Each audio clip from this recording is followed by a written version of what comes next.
আমাদের এই কেরোসিন আর 14 প্রদ্যোতনগর এলাকায় টোটাল 34টা এবং 35টা যথাক্রমে টোটাল 69 পোলিং স্টেশন আছে।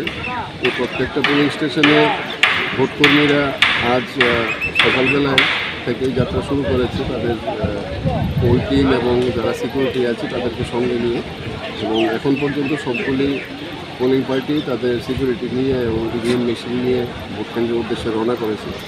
আমাদের কাছে এখান পর্যন্ত 3 ব্যাটালিয়ান প্যারামিলিটারি ফোর্স আছে, এসএসবি আছে, তারপরে বিএসএফ আছে, যারা ডিপ্লয়েড আছে ফর সার্ভেলিয়েন্স।